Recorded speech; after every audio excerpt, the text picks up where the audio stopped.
أما بعد فأعوذ بالله السميع العليم وبوجهه الكريم وسلطانه القديم من الشيطان الرجيم من همزه ونفخه ونفسه بسم الله الرحمن الرحيم قل لن يصيبنا إلا ما كتب الله لنا هو مولانا وعلى الله فليتوكل المؤمنون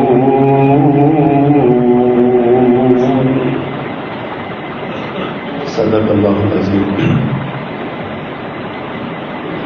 حمد و ثنا، تعریف و تسبیح، تکبیر و تحلیل، بڑائی، بزرگی، کبریائی کے سارے کلمات اللہ جل جلالہ کے لیے خاص ہیں، جو اکیلا ہی اس ساری کائنات کا بلا شرکت غیر یکتا و تنہا مالک و مختار ہے، ہر طرح کی عزتوں اور ذلتوں کا مالک ہے، جسے چاہے عزتوں سے سرفراز کر دے اور جسے چاہے ذلتوں سے امکنار کر دے. ہر طرح کی بادشاہی، شہنشاہی، اختیار، اقتدار، حکومت اسی کی ہے، جسے چاہے تختہ اقتدار پہ بٹھائے اور جسے چاہے تختہ دار پہ لٹکائے. اس کی مرضی اور منشا کے بغیر کوئی اس کے سامنے دم مارنے کی بھی جرت نہیں رکھتا. لہذا ہر طرح کی حاجات، مناجات، دعائیں، التجائیں، ندائیں اور پکاریں اسی اللہ کے لیے ہونی چاہیے اور کسی کے لیے نہیں. اور درود و سلام امام الرسل، خطیب الانبیاء، سید ولد آدم، رسول محتشم، نبی معظم، امام الہدیٰ، رسول خدا جناب محمد مصطفیٰ صلی اللہ علیہ وآلہ وصحبہ وسلم کی ذات گرامی کے لیے. اللہ سبحانہ و تعالیٰ نے انسان کی ہدایت اور رہنمائی کے لیے طبقہ انسان میں سے ہی اپنے انبیاء کا ایک سلسلۃ الذہب جاری فرمایا. روئے ارضی کے پہلے انسان، پہلے نبی بھی تھے، اور یہ سلسلہ چلتا چلتا محمد الرسول اللہ صلی اللہ علیہ وسلم پر اختتام پذیر ہوا. آپ خاتم النبیین بھی ہیں، خاتم الشریعت بھی ہیں. آپ کے بعد اب قیامت آئے گی، کوئی نبی، کوئی کتاب، کوئی شریعت نہیں آئے گی. انبیاء کی بعثت کا بنیادی مقصد انسان کے عقیدے کی اصلاح اور اس کے اعمال کی اصلاح ہوتا ہے. اللہ تعالیٰ نے انسان کو مادر پدر آزاد بنا کے نہیں بھیجا دنیا میں کہ جاؤ جو جی چاہتا ہے کرتے رہو، کوئی پوچھنے والا نہیں ہے، زندگی گزار کے مر جاؤ تو اس کے بعد تم مٹی میں مٹی مل جاؤ گے. یہ تصور ختم کر دو کہ تم سے پوچھا نہیں جائے گا. اس پوچھے جانے کا احساس دلانے کے لیے اللہ سبحانہ و تعالیٰ نے انبیاء بھی بھیجے اور اللہ نے شریعتیں بھی بھیجیں، کتابیں بھی بھیجیں. انسان کی جیسے جیسی جتنی ضرورت تھی اتنا اللہ نے احکامات اتارے، حتیٰ کہ رسول اللہ صلی اللہ علیہ وسلم پر آ کر اپنے دین کو مکمل کر دیا. اليوم اکملت لکم دینکم واتممت علیکم نعمتی ورضیت لکم الاسلام دینا. اور ساتھ ہی اس اسلام کے بارے میں یہ کہہ دیا کہ وَمَن يَبْتَغِ غَيْرَ الْإِسْلَامِ دِينًا فَلَن يُقْبَلَ مِنْهُ، جو اسلام کے سوا کوئی اور ضابطۂ زندگی ڈھونڈے گا، دین تلاش کرے گا، تو اس کے تحت اس کا کوئی عمل قابل قبول نہیں ہوگا، بیکار اور عبث اور ضائع ہو جائے گا. چونکہ اسلام ایک مکمل دین ہے اور مکمل ترین دین ہے. زندگی کا کوئی شعبہ، کوئی گوشہ ایسا نہیں ہے جس میں اسلام نے رہنمائی نہ کی ہو. لیکن انسان کبھی اپنی جہالت کی بنیاد پر اور کبھی اپنی ضلالت کی بنیاد پر، گمراہی کی بنیاد پر اس دین سے کھلواڑ کرتا ہے، خود ساختہ تعبیرات ایجاد کرتا ہے.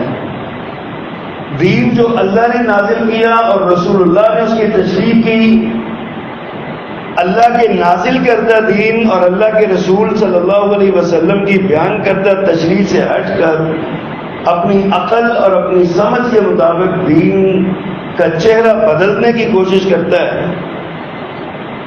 تو ایسے لوگ جو ہیں یہ اسلام کا تو کیا نقصان کرنا ہے، اپنے عقیدے اور عمل کا نقصان کرتے ہیں.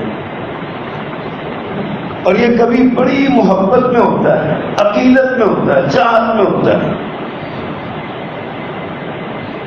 بعض اعمال ایسے ہیں، حضرت عمر رضی اللہ تعالیٰ عنہ امیر المومنین ہیں، حجر اسود کے سامنے کھڑے ہیں، اسے بوسہ دینے لگے ہیں، پیچھے ہٹ گئے ہیں اور اس کو مخاطب کر کے کہتے ہیں میں جانتا ہوں تم ایک پتھر ہو، نہ نفع دے سکتے ہو نہ نقصان دے سکتے ہو، تمہیں اس لیے چوم رہا ہوں کہ تجھے محمد رسول اللہ نے چوما ہے صلی اللہ علیہ وسلم.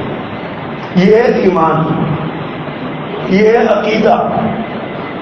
پتھر چاہے حجر اسود ہی کیوں نہ ہو، وہ نفع و نقصان کا مالک نہیں ہے. لیکن ایک آدمی خود اٹھتا ہے اور کہتا ہے کہ یہ پیارے پیغمبر صلی اللہ علیہ وسلم کے نعلین پاک کا نقش ہے، لہذا میں اس کو اپنے سر پہ سجاؤں گا تو مجھے برکت ملے گی. اس کے لیے دلیل چاہیے. حضرت عمر نے فرمایا تھا میرے پاس دلیل ہے تمہیں چومنے کی. ہمارا دین سند کا اور دلیل کا دین ہے. جس چیز کی دلیل نہیں ہو دین اسلام میں اس کی کوئی اہمیت نہیں ہے، بیکار ہے، محدود ہے. اور دلیل صرف محمد الرسول اللہ صلی اللہ علیہ وسلم کی سنت ہے. آپ کا قول ہو، فعل ہو یا آپ کی تقریر ہو، تینوں سنتیں آپ کی یہ دلیل ہے. یہ لیکن انسان خود ساختہ تعبیرات سے دین کو، باپ فوت ہو گیا، تیسرے دن اکٹھے ہو گئے، جی پڑھیں سورت اخلاص، سورت فلق، سورت ناس. کسی نے کہا یار اس کی دلیل نہیں ہو، کہتے یار قرآن ہی پڑھنا ہے نا. یہ عقیدت میں دین کی تعبیر کو اپنی خواہش نفس کے مطابق کرنا، دین کی حقیقی تعبیر کو بدلنا. دیکھنا تو یہ ہے کہ رسول اللہ صلی اللہ علیہ وسلم کی زندگی میں آپ کا کوئی پیارا فوت نہیں ہوا. سیدہ خدیجہ ام المومنین ساری زندگی جس کو آپ یاد کرتے رہے، ان کی وفات کے بعد آپ نے یہ کام کیا تو بہتر تو دلیل ہے. جب دلیل نہیں ہے تو پھر دین نہیں ہے، پھر عمل نہیں ہے. اس کے لیے دلیل چاہیے. میری ذاتی عقیدت، میری ذاتی محبت، میری ذاتی چاہت اپنی جگہ پر. پیارے پیغمبر صلی اللہ علیہ وسلم نے فرمایا تھا لا تطرونی کما اطرت النصارى، مجھے ایسے نہ پوجنے لگ جانا جیسے عیسائیوں نے عیسیٰ علیہ السلام کو پوجنا شروع کر دیا. میری ایسے نہ شان بڑھانے لگ جانا کہ تم کو مجھے بڑی محبت ہے تو اس محبت میں شان بڑھانے لگ جاؤ. اللہ کے رسول صلی اللہ علیہ وسلم خوش ہوں گے آپ کی اطاعت پہ، آپ کی فرما برداری پہ خوش ہوں گے. اگر آپ کے دین کی فرما برداری نہیں ہے تو پیارے پیغمبر خوش نہیں ہوں گے. چاہے لاکھوں بار آپ عمل کر لو، جتنا جی چاہتے آپ عمل کر لو، پیارے پیغمبر صلی اللہ علیہ وسلم کو خوش کرنا ہے تو آپ کے طریقے اور آپ کی سنت کے مطابق چلنا ہوگا. یہ جو خود ساختہ تعبیرات ہیں، ان میں سے ایک تعبیر اور ایک زیادتی وہ ہے ماہ سفر کو اہمیت دینا، فضیلت دینا. آج محرم 29 ہے، ہو سکتا ہے چاند نظر آ جائے، کل نظر آ جائے گا، ماہ سفر کا آغاز ہو رہا ہے. اب شریعت میں اس مہینے کی اہمیت اتنی ہی ہے جتنی باقی 11 مہینوں کی ہے. اگر تھوڑا زیادہ کریں تو ہم 4 ان میں سے حرمت والے نکال لیں، ذی الحج، ذی القعدہ، ذی الحج اور محرم اور رجب، یہ ماہ سفر ان میں بھی نہیں آتا. گویا کہ جو باقی 8 مہینے ہیں، جس طرح ان 8 مہینوں کی کوئی اضافی خوبی نہیں ہے، بالکل اسی طرح ماہ سفر کی بھی کوئی اضافی خوبی نہیں. لیکن کہانیاں بنائی ہوئی ہیں، دین کو اپنی خواہش کے مطابق تعبیر کیا جا رہا ہے. ابھی ماہ سفر کے بعد ربیع الاول آئے گا، لوگوں نے اس مہینے کے بارے میں بھی بنائے، اس کا نام رکھ دیا ربیع النور. جیسے اس مہینے کا ماہ سفر کا نام سفر المظفر رکھ دیا گیا، سفر الخیر رکھ دیا گیا. نبی صلی اللہ علیہ وسلم سے یا آپ کے صحابہ سے کوئی چیز ایسی دلیل منقول نہیں ہے کہ آپ نے کبھی اس مہینے کا نام سفر المظفر رکھا ہو، آپ نے کبھی اس مہینے کو سفر الخیر کے نام سے پکارا ہو. جب نبی صلی اللہ علیہ وسلم نے نہیں پکارا تو بھائی ہمیں کیا، ہم دین میں اضافہ کر رہے ہیں اس حوالے سے. اسی طرح ربیع الاول کے مہینے کو ربیع النور کہہ دیا جاتا ہے. دلیل اس کی بھی کوئی نہیں. کیا ہے جی، اس میں اللہ کے نبی پیدا ہوئے ہیں لہذا یہ ربیع النور ہو گیا. تو یہ کیا دلیل ہے؟ نبی صلی اللہ علیہ وسلم کو نہیں پتا تھا کہ میں اس مہینے میں پیدا ہوا ہوں. پیارے پیغمبر صلی اللہ علیہ وسلم تو ارشاد فرماتے ہیں کہ سوموار کے دن روزہ رکھا کرو کیونکہ سوموار میری پیدائش کا دن ہے. روزہ رکھتے نہیں ہیں اور یہ ربیع النور کیا کہ جو ہے نا وہ کہتے ہیں محبت کا اظہار کر رہے ہیں. محبت کا اظہار روزہ رکھنے کے ساتھ ہے، کیونکہ یہاں پہ دلیل موجود ہے، یہاں پر پیارے پیغمبر کی سنت موجود ہے. آپ سوموار اور جمعرات کا روزہ رکھا کرتے تھے، ہفتے میں 2 روزے آپ نے رکھنے کا حکم بھی دیا کو رکھ سکتا ہے. تو دلیل موجود ہے. جہاں دلیل نہیں ہے، جس طرح ربیع النور کی دلیل نہیں ہے، اس طرح سفر المظفر کی بھی دلیل نہیں. یہ سفر الخیر کہنا اس کی بھی کوئی دلیل نہیں. یہ ماہ سفر ہے، 12 مہینوں میں سے ایک مہینہ ہے. حرمت والے مہینوں سے نکال دیا جائے تو یہ حرمت والا مہینہ بھی نہیں ہے. حرمت والے مہینوں کا ایک اللہ نے مقام بنایا، الگ شان ہے ان کی. لیکن عرب میں یہ عام چیز تھی. لوگ نا پتہ کیا کہتے تھے، کوئی چودھری قبیلہ نا بڑا جس کے پاس پیسے ہیں اور ڈنڈا ڈولا سارا کچھ ہے، وہ دیکھتے تھے اب تلواریں آ گئی، اسلحہ آ گیا، لڑائی کرنی ہے تو آگے سے محرم آ گیا، محرم میں تو لڑائی ہونی نہیں ہے. ان قبیلے کا سردار یہ اعلان کرتا تھا ہم نے محرم کی جگہ پہ سفر کو حرمت والا بنا دیا ہے، لہذا اس سال سفر حرمت والا ہوگا، محرم میں لڑائی ہوگی، اور لڑائی کرنا شروع کر دیتے. اگلا سال آتا تو کہتا نہیں واپس محرم حرمت والا آ گیا، سفر جو ہے نا وہ لڑائی والا مہینہ ہے. قرآن مجید میں اللہ نے اس کا ذکر فرمایا انما النسیء زیادۃ فی الکفر یضل به الذین کفروا یحلونه عاما ویحرمونه عاما لیواطئوا عدة ما حرم الله فیحلوا ما حرم الله زین لهم سوء اعمالهم واللہ لا یهدی القوم الکافرین. فرمایا ان لوگوں نے جنہوں نے جو کفر میں اپنے کفر میں زیادتی کی، جنہوں نے مہینوں کو آگے پیچھے کیا، انما النسیء جنہوں نے مہینوں کو آگے پیچھے کیا، زیادۃ فی الکفر وہ کفر میں انہوں نے زیادتی کی ہے. یضل به الذین کفروا اس کے ذریعے گمراہ ہوتے ہیں وہ لوگ جنہوں نے کفر کیا. کافر لوگ گمراہ ہوتے ہیں، یہ کافروں کا کام ہے. کرتے کیا ہے یحلونه عاما ویحرمونه عاما، وہ ایک سال حرمت والا قرار دے دیتے اور ایک سال اس کو جو ہے نا وہ حلت والا حلال قرار دے لیتے. فرمایا لیواطئوا عدة ما حرم اللہ، وہ چاہتے تھے تاکہ فدیہ ہو جائے اس کا جو اللہ نے حرام قرار دیا. اب دیکھیں اللہ تو حرام قرار دیتے ہیں محرم کو، اور قبیلے کے سردار کی خواہش ہے کہ میں نہیں یہ جو ہے نا میں سفر کو حرمت والا قرار دے دوں. یہ باتیں عرب کے معاشرے میں بھی تھی اور آج بھی یہ باتیں موجود ہیں. آج بھی ہمارا جو بٹیرا کلچر ہے وہاں دیکھیں، وہاں پہ بھی سردار کی زبان سے نکلا ہوا قانون کا جو زبان وہی قانون ہوتا ہے، اس کو کوئی تبدیل نہیں کر سکتا. آپ نے دیکھا نہیں بلوچستان میں لڑکی لڑکے کو مار دیا گیا، کیا تھا وہ سارا معاملہ اپنی جگہ پہ. قانون اور آئین کو ہاتھ میں لینے کا قانون ہاتھ میں لینے کا کیا تصور ہے؟ اور اس بچی کی ماں کہتی ہے سردار نے صحیح کیا، ہمارا رواج ہے ہمارا یہ.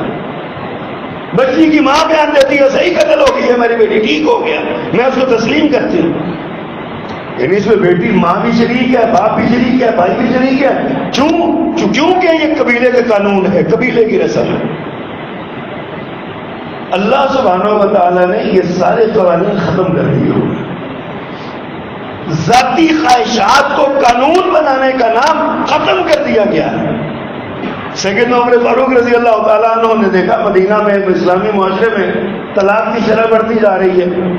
آپ نے ایک کمیشن بنایا، فرمایا پتہ کرو، تحقیقات کرو، طلاق کی شرح کیوں بڑھ رہی ہے.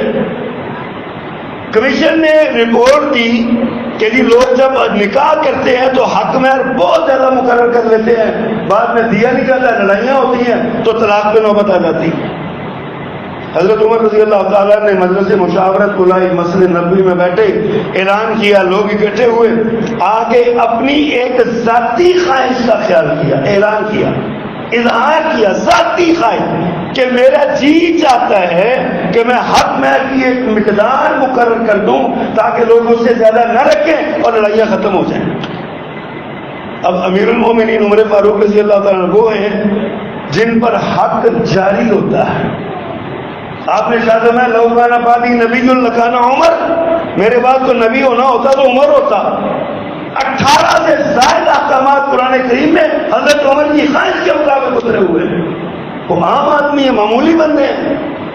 اور پھر پیارے پیغمبر نے فرمایا علیکم بسنتی وسنت الخلفاء الراشدین المہدیین، میرے بعد تم پر میری اور میرے خلفاء راشدین کی سنت کو لازم پکڑنا ہے. تم نے امیر المومنین ہے، خلیفۃ المسلمین ہے، مرحب من اللہ ہے. اگر نبوت جاری رہتی تو عمر کو نبوت ملنے کی بشارت دی گئی. اتنی زیادہ فضیلتیں ہونے کے بعد بھی فرماتے ہیں میرا جی چاہتا ہے کہ میں حق مہر کی مقدار مقرر کر دوں. عرب کی ایک بدو عورت کھڑی ہوتی ہے، دیہاتی عورت کھڑی ہوتی ہے، کہتی ہے عمر امیر المومنین آپ کون ہوتے ہیں حق مہر مقرر کرنے والے، جبکہ اللہ نے مقرر نہیں کیا، اللہ کے رسول نے مقرر نہیں کیا، ابو بکر صدیق نے مقرر نہیں کیا، آپ کون ہوتے ہیں مقرر کرنے والے. اللہ کہتا ہے خزانوں کے خزانے دے دو ان کو حق مہر کے طور پہ، اور آپ کہتے ہیں مقرر کر دوں. امیر المومنین 22.5 لاکھ مربع میل کا حکمران اس عورت کی بات سن کے اپنی ذاتی خواہش کے گلے پہ چھری پھیر کے قرآن اور حدیث کے سامنے سرنڈر کرتا ہوا ممبر سے نیچے اتر. اس کو کہتے ہیں دین، یہ ہے شریعت، یہ ہے اطاعت جو رسول اللہ صلی اللہ علیہ وسلم نے اپنے صحابہ کرام کو بتائی. اللہ اکبر. تو یہ ماہ سفر ایک مہینہ ہے، حرمت والا مہینہ نہیں، عام مہینہ. قرآن و حدیث میں اس مہینے کے بارے میں کوئی ایسا تاکیدی حکم نہیں ہے کہ اس مہینے میں فلاں کام کرو، فلاں عبادت کرو، اتنے نفل پڑھو، اتنا اس کا یہ ہے، اتنا وہ ہے. کوئی چیز منقول نہیں ہے قرآن و حدیث میں. لیکن آج ہمارے معاشرے میں بھی اور عرب معاشرے میں بھی یہ بات تھی. نبی صلی اللہ علیہ وسلم کو تو صاف کر دیا، لیکن بعد میں جب اسلام بذریعہ ایران ہمارے معاشرے میں آیا تو اس کے بعد پھر وہی چیزیں دوبارہ جاری ہوئی. اب کیا ہے کہ سفر منحوس مہینہ ہے، اس مہینے میں شادی نہیں کرنی چاہیے، اس مہینے میں کاروبار نہیں کرنا چاہیے، اس مہینے سے سفر نہیں کرنا چاہیے. اس کی نحوست ہے. پڑھ رہا تھا کہ 3,20,000 بیماریاں اس مہینے میں نازل ہوتی ہیں. 3,20,000 بیماریاں. اور بنانے والے نے آگے کہانی بنائی کہ نبی صلی اللہ علیہ وسلم نے فرمایا تم میں سے جو شخص مجھے سفر کے ختم ہونے کی بشارت دے گا نا، میں اسے جنت کی بشارت دوں گا. اللہ کے نبی صلی اللہ علیہ وسلم نے فرمایا من کذب علی متعمدا فلیتبوأ مقعدہ من النار. جو میرا نام لے کر جھوٹ بولے، یہ کہے کہ میں نے یہ کہا اور میں نے نہ کہا ہو، اسے چاہیے اپنا ٹھکانہ جہنم میں بنا لے. رسول اللہ صلی اللہ علیہ وسلم کا پروٹوکول کو معمولی پروٹوکول ہے. آپ اللہ کے دین کے وارث ہیں، دین آپ پر نازل ہوا ہے. آپ امانت دار ہیں، پوری امانت سے دین پہنچایا آپ نے. جب آپ نہیں فرماتے تو ایک شخص اٹھ کے کہتا ہے یہ آپ نہیں فرمایا. جیسے ابھی 15 دن گزر جانے دیں پھر آپ کو میسج آنے لگ جائیں گے جو ربیع الاول کی سب سے پہلے خوشخبری دے گا اسے جنت کی بشارت ملے گی. کس حدیث کے مطابق، کس شریعت کے مطابق، کس دین کے مطابق، کس حدیث کی کتاب میں یہ لکھا ہوا ہے کہ پہلے پیغمبر نے یہ فرمایا ربیع الاول کی بشارت دو؟ اعوذ باللہ من الشیطان الرجیم. تو عرض کر رہا ہوں کہ یہ نحوست، پہلی بات تو یہ اسلام میں نحوست بذات خود کو چیز ہی نہیں ہے. نحوست یہ برکت کے مقابلے میں آتی ہے. نحوست کا مطلب ہوتا ہے بے برکتی. پیارے پیغمبر صلی اللہ علیہ وسلم کی ایک صحیح بخاری کی حدیث ہے، آپ ارشاد فرماتے ہیں ان کان شوما، اگر نحوست ہوتی، گویا کہ آپ کہہ رہے ہیں کہ نحوست کا کوئی وجود نہیں. فرمایا ان کان شوما، اگر نحوست ہوتی ففی الثلاثہ، تو تین چیزوں میں ہوتی. اب تین چیزیں کون سی ہیں؟ المرأہ والفرس والدار، عورت، گھوڑا اور گھر. اب یہ تین چیزیں دیکھیے، یہ ان میں سے کیا چیز ہے نحوست والی؟ پیارے پیغمبر نے فرمایا کہ اگر گویا کہ نحوست کا وجود ہی نہیں ہے. ہاں کہیں بے برکتی ہے تو وہ اللہ کی مشیت ہے، کہیں برکت ہے تو وہ اللہ کی رحمت اور فضل ہے. اللہ کی ذات کے ساتھ یہ سارا کچھ منسلک ہے. کوئی شخص کسی چیز، آپ نے فرمایا الطیرۃ شرک، الطیرۃ شرک، الطیرۃ شرک، 3 بار ارشاد فرمایا نحوست دینے والا شرک کا ارتکاب کرتا ہے، نحوست کا یقین عقیدہ رکھنے والا مشرک ہے، مشرک ہے، مشرک ہے. 3 بار آپ نے ارشاد فرمایا. نحوست کیا ہے؟ کچھ بھی نہیں. لیکن نحوست ہمارے یہاں عام کر دی گئی ہے. ماں اپنے بیٹے کو کہتے تو بڑا منحوس ہے، اولاد اپنے والدین کو کہتے تو تاڑی نحوست ہی نہیں مکتی، بڈھے مرتے ہی نہیں یار. یہ ہمارا کلچر، ہمارا معاشرہ، عام باتیں ہمارے معاشرے میں یہ پائی جاتی. نحوست کوئی وجود ہی نہیں ہے. دیکھیے 2 بندے ہیں، ایک ہی بیماری کا شکار ہے، ایک ہی ڈاکٹر کے پاس گئے ہیں، ایک ہی ڈاکٹر نے دوائی ان کو ایک ہی دوائی دی ہے. ایک کو آرام آ گیا دوسرے کو آیا نہیں. ایک کے لیے وہ دوائی ہے، وہ ڈاکٹر نعوذ باللہ نعوذ باللہ نحوست ہو گیا، بیماری نحوست ہوگی. دوسرے کے لیے برکت کا باعث ہو گیا وہ ڈاکٹر. اسی طرح مارکیٹ میں چلے جائیں، ایک ہی دکان، ایک ہی چیز کی دکان ہے. جوتوں کا بازار ہے تو جوتوں کی دکانیں ہیں، سنیارا بازار ہے تو سنیاروں کی دکانیں ہیں، یا اور کوئی بازار ہے تو ویسے ہی دکانیں لائن لگی ہوئی ہے. ایک بندہ مجبور ہو کے دکان بیچ کے، دکان چھوڑ کے، کاروبار چھوڑ کے بھاگ رہا ہے، اور دوسرا وہیں پہ بیٹھا ہوا کمائی پہ کمائی، کمائی پہ کمائی کرتا چلا رہا. ایک کے لیے نحوست ہوگی اور ایک کے لیے یہ کیا عجیب تماشا. فلسفہ سمجھیے، نحوست کوئی چیز نہیں، بنجنسی بنفسی کوئی چیز نہیں. اور یہ عقیدہ کفار کا عقیدہ ہے. سورہ یاسین پڑھتے ہیں نا، اس میں ذکر ہے اللہ تعالیٰ نے 2 نبیوں کو بھیجا ایک قوم کی طرف، پھر تیسرے کو ان کی مدد کے لیے بھیجا. اور جب اس نے جا کے ان سے ساری بات کی تو کہنے لگے قالوا انا تطیرنا بکم، سانو تو تجھے لگتا ہی منحوس، تمہاری نحوست ہم پہ طاری ہو گئی. جواب میں کہا قالوا طائرکم معکم، تمہاری نحوست تمہارے اپنے ساتھ ہے، تمہارے اپنے اعمال کے ساتھ. اللہ کے رسول کی نافرمانی کرو گے تو بے برکتی ہوگی، اللہ کی نافرمانی کرو گے تو بہت بے برکتی ہوگی. اس بے برکتی کو نحوست کا نام دے دو.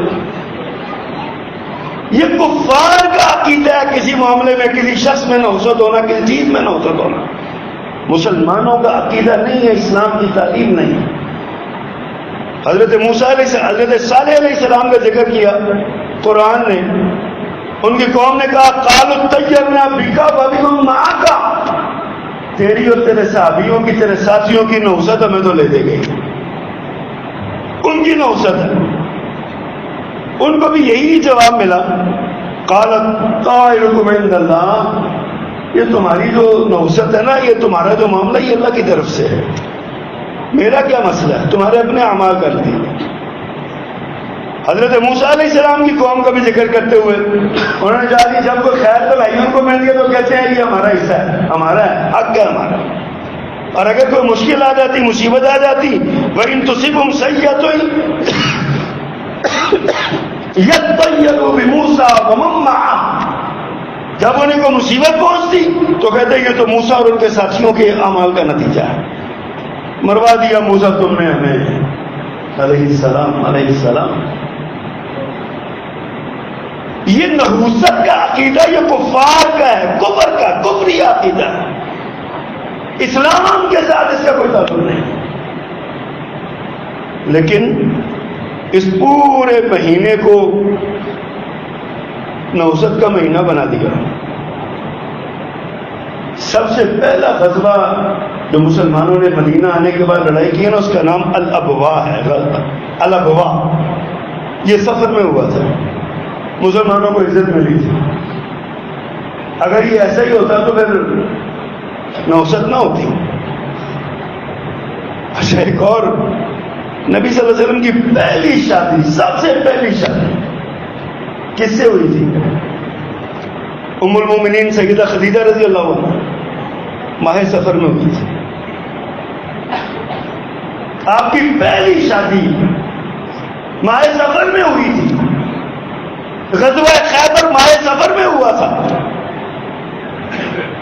نعوذ باللہ من ذالک، اگر ماہ سفر نحوست والا ہے تو پھر یہ سارا کچھ یہ معاذ اللہ ثم معاذ اللہ نحوست والا ہی ہو گیا۔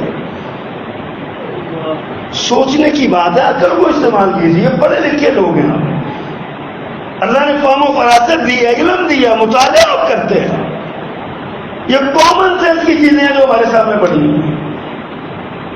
نبی صلی اللہ علیہ وسلم فرماتے ہیں لا عدوى ولا طیرہ ولا حام ولا سفر، لا عدوى، کوئی بیماری ایسی نہیں ہے جو متعدی ہو، بنفس ہی کوئی بیماری متعدی نہیں ہے، پیارے پیغمبر کا فرمان۔ اور فرمایا ولا طیرہ، پھال لینا جائز نہیں ہے۔ لوگ، عرب کے لوگ جب مکہ سے سفر کے لیے نکلتے نا تو ایک چوک میں جا کے نا کبوتر اڑاتے ہیں۔ کبوتر دائیں طرف کو ہوتا تو دائیں طرف کا سفر شروع کر دیتے، بائیں طرف کو اڑتا تو بائیں طرف کا شروع کر دیتے۔ میرے آقا نے فرمایا ولا طیرہ، اس کی کوئی حیثیت نہیں، پرندے کا کیا، کدھر کو بھی اڑ جائے۔ اللہ اکبر۔ فرمایا ولا حام، ایک عقیدہ اس وقت تھا کہ جب بندہ قتل ہوتا ہے نا اور اس کا بدلہ نہ لیا جائے تو اس کی کھوپڑی سے الو نکلتا ہے یا ایک پرندہ نکلتا ہے جس کا نام حامہ ہے، وہ اس کے گرد منڈلاتا رہتا ہے اور کہتا ہے مجھے اس کے قاتل کا خون پلاؤ، مجھے اس کے قاتل کا خون پلاؤ، قاتل کا خون پلاؤ۔ جب تک وہ قتل کا بدلہ نہیں لے لیتے تھے اس وقت تک کہتے تھے وہ حامہ پھرتا رہتا ہے۔ نبی صلی اللہ علیہ وسلم نے فرمایا بلا حامہ، کوئی حقیقت نہیں ہے اس کی۔ آج بھی یہ لوگ کہتے ہیں نا بندہ قتل ہو گیا، روح لگی پھرتی ہے، روح لگی پھرتی ہے، یہ حامہ ہی ہے جس کی روح لگی پھرتی ہے۔ شرکی عقیدہ، بدعت کا عقیدہ، گناہ کا عقیدہ۔ فرمایا ولا حامہ، کوئی حقیقت نہیں ہے اس کی، ولا سفرا، اور سفر کے مہینے کو منحوس جاننے کی بھی کوئی حقیقت نہیں، کچھ نہیں ہے اس مہینے کا۔ عام مہینوں 30 مہینوں 29 دنوں کا 30 دنوں کا یہ دن نہیں، بس۔ اللہ اکبر۔ اور آج ہمارے اس مہینے کے بارے میں کہا جاتا ہے کہ جی یہ بڑا ہی منحوس ہے، اس کا ایک نام رکھا ہے 13 تیزی۔ اس میں ایک اس طرح 13، اس کی پہلی 13 طریقے بہت تیز ہوتی ہیں، اس میں بڑی بیماریاں آتی ہیں، اس میں بچنا چاہیے، گھر سے نکلنا نہیں چاہیے، یہ نہیں کرنا چاہیے، وہ نہیں کرنا چاہیے۔ اللہ اکبر۔ یہ نحوست کا عقیدہ ہے، اور ہمارے ہاں تو پتہ کیا ہے، بندہ باہر گیا تو واپس آ گیا. کیا ہوا جی؟ کالی بلی کا راستہ کاٹ گئی ہے. اب کالی بلی راستہ کاٹ گئی ہے تو کیا ہے کہ بلی نحوست کی علامت ہے. کالی بلی چونکہ نحوست کی علامت ہے، لہذا اگر میں سفر کروں گا تو میرا سفر خراب ہو جائے گا. میں نہیں اس کو مانتا، میں واپس آ گیا ہوں.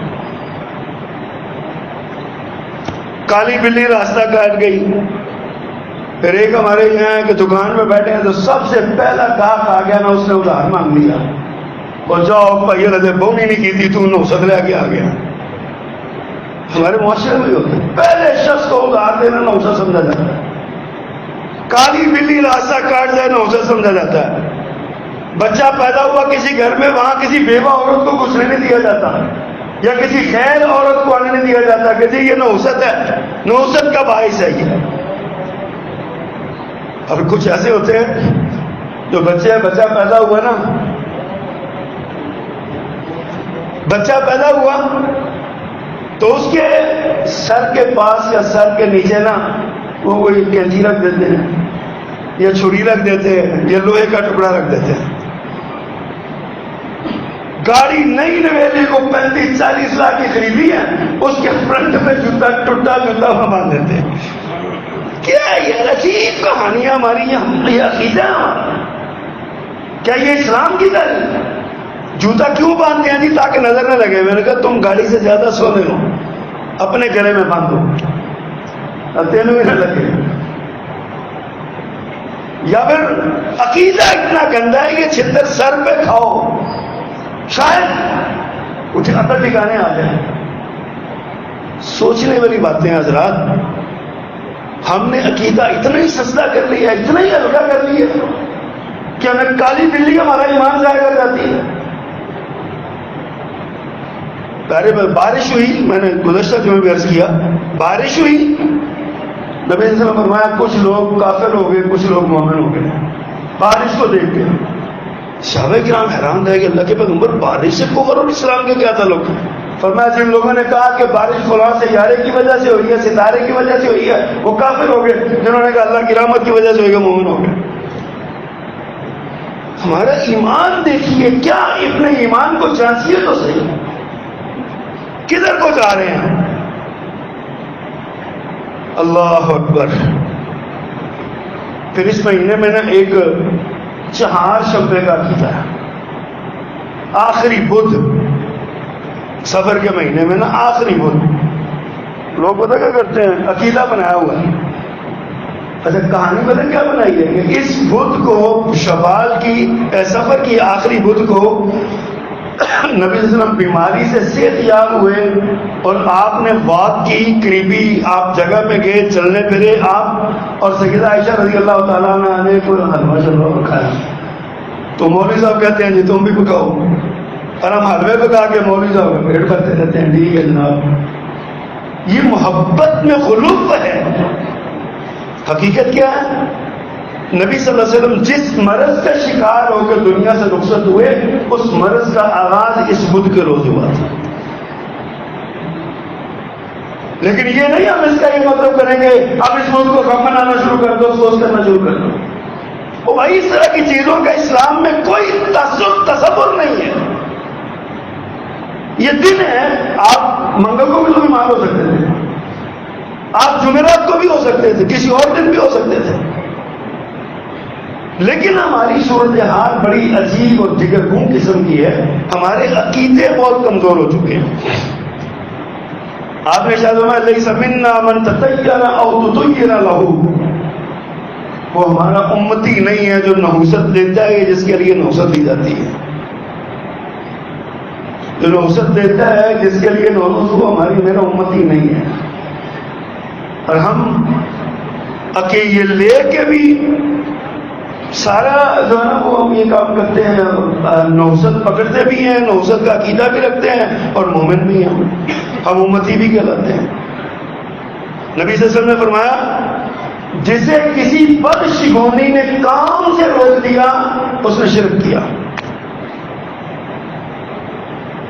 کیا فال نکالی یا کیا راستے سے باہر نکلا، بلی کالی بلی راستہ کاٹ گئی. وہاں سے واپس آ گیا، رک گیا کام سے، فرمایا جس نے یہ کام کیا اسے شرک کیا۔ اللہ تعالیٰ نے جو قرآن کی آیت میں نے آپ کے سامنے آغاز میں پڑھی، اللہ فرماتے ہیں قل کہہ دیجیے لن یصیبنا الا ما كتب اللہ لنا، ہمیں نہیں کوئی مصیبت، کوئی مشکل، کو خوشی، کو غم نہیں پہنچتا مگر جو اللہ نے ہمارے مقدر میں لکھا ہوا، پہلے سے لکھا ہوا۔ ہوا مولانا، وہ ہمارا والی ہے، کارساز ہے، مولا ہے، وہ ہمارا مولا ہے۔ اللہ کتب اللہ، غور کرنا چاہیے اس بات میں۔ اللہ فرماتے ہیں وعلی اللہ فلیتوکل المؤمنون، اور اللہ پر اہل ایمان کو توکل کرنا چاہیے۔ اس حوالے سے ایک معروف حدیث ہے، پیارے پیغمبر صلی اللہ علیہ وسلم اللہ اکبر ایک لمبی الفاظ فرمایا، فرمایا مجھے بہت امتیں پیش کی گئیں، بتایا گیا یہ فلاں نبی کی امت، یہ فلاں نبی کی امت، یہ فلاں نبی، طویل حدیث ہے۔ اس میں آخر میں جا کر فرماتے ہیں کہ پھر مجھے میری امت کا ایک طبقہ دکھایا گیا، فرمایا یہ تیری امت کے وہ 70,000 لوگ ہیں جو بغیر حساب کے جنت میں جائیں۔ اللہ کے نبی صلی اللہ علیہ وسلم یہ بات کیا کہ چلے گئے۔ اب صحابہ کرام آپس میں تجزیہ تبصرہ کرنے لگے آپ کے فرمان پہ، وہ کون لوگ ہوں گے؟ کسی نے کہا وہ ہوں گے جو ہم ہیں، ہم نے آپ پہ کلمہ پڑھا، مشکلات برداشت کی، صبر کیا، ہم ہوں گے۔ کسی نے کہا نہیں وہ فلاں ہوں گے، فلاں ہوں گے۔ تبصرے ہوتے رہے، پیارے پیغمبر اپنا کام کر کے واپس آئے تو دیکھا صحابہ کرام آپس میں گپ شپ لگا رہے ہیں، باتیں کر رہے ہیں۔ آپ نے ارشاد فرمایا کہ تم کس کام لگے ہو، میں بتاتا ہوں تمہیں وہ کون ہے۔ فرمایا هم الذین لا یرقون ولا یسترقون ولا یتطیرون وعلی ربہم یتوکلون۔ فرمایا یہ وہ لوگ ہیں جو نہ دم جھاڑا کرتے ہیں نہ کرواتے ہیں، خود بھی نہیں کرتے، کسی بھی کام میں تویز لٹکا کے، تویز تو ویسے ہی شرک ہے، پیارے پیغمبر کا فرمان ہے من علق تمیمۃ فقد اشرک، جو تویز لٹکائے گا اسے شرک کی ہے۔ فرمایا جو دم جھاڑا بھی نہیں کرتے اور کرواتے بھی نہیں، اور تیسری صفت بیان کی بلا کے تطیرون، اور نحوست بھی نہیں دیتے کسی سے۔ کرتے کیا ہے؟ وعلی ربہم یتوکلون، وہ اپنے پروردگار پر توکل رکھتے ہیں، وہ لوگ ہیں۔ وہی بات جو میں نے وعد اللہ فلیتوکل المؤمنون، مومنوں کو اللہ پر توکل رکھنا چاہیے، اللہ پر توکل اتنا زیادہ ہے ان کا۔ اور میں عمر کے بغیر حساب کے جنت، حضرت عکاشہ بن محصن رضی اللہ عنہ بیٹھے ہیں وہاں پہ، کہتے ہیں اللہ کے پیغمبر ادعوا اللہ یجعلنی منہم، آقا میرے لیے دعا کیجیے اللہ مجھے ان 70,000 میں شامل فرمائے۔ جذبہ تھا، شوق تھا۔ حضرت رسول کریم نے فرمایا انت منہم، ہو گیا، تو نے خواہش کی تو ہو گیا، ان میں سے ہو گیا، تیرا شمار 70,000 میں ہو گیا۔ ایک اور شامی بات بیٹھ دے کہ میرے واسطے بھی، میرے بھی دعا کرو۔ فرمایا سبقک بہا عکاشہ تم سے سبقت لے گیا اس معاملے میں۔ تو عرض کرنے کا مقصد یہ ہے کہ اللہ سبحانہ وتعالیٰ فرماتے ہیں، اب پیارے پیغمبر فرمایا الطیرۃ شرک الطیرۃ شرک الطیرۃ شرک وما منا الا ولکن اللہ یذبح بالتوکل۔ فرمایا یہ بدشگونی لینا شرک ہے، شرک ہے، شرک ہے۔ وہم ہو جاتا ہے ہم میں سے کسی کو، آپ نے فرمایا وہم ہو جانا کوئی بڑی بات نہیں ہے، وہم ہو جاتا ہے، لیکن اللہ کی ذات پر توکل کے ساتھ یہ وہم ختم ہو جاتا ہے۔ یہ سوچنا کہ سورے سورے کیڑا پتے لگ گیا، شرک ہے۔ کسی مسلمان بھائی کو، بہن کو، عزیز کو، دوست کو، محلے دار کو، گلی کو، دکان پہ بیٹھے ہوئے گاہک آ گیا، کیڑا پتے لگ گیا، سورے سورے قرضہ لگ گیا، خدا دکان آ گیا، یہ شرک ہے۔ یہ ہمارے سفر کی کوئی حیثیت نہیں ہے، کوئی اس میں کوئی اضافی عبادت نہیں ہے، کوئی نفل نہیں ہے، کوئی چیز نہیں ہے، کوئی تیرہ تیزی نہیں ہے، کوئی چہارشنبہ نہیں ہے، کچھ بھی نہیں ہے۔ اس کے اندر عام روٹین کا مہینہ ہے، اس میں آپ اپنے اعمال کریں جس طرح کرتے ہیں، نمازیں پڑھیں جو رکھ سکتے ہیں، روزہ رکھیں، سوموار جمعرات کا رکھیں یا 13, 14, 15 کا رکھ لیں، ہر سوموار اور جمعرات کا رکھ لیں، کوئی حرج نہیں ہے، عام بات ہے ساری، جو کریں نمازیں پڑھیں، نوافل پڑھیں۔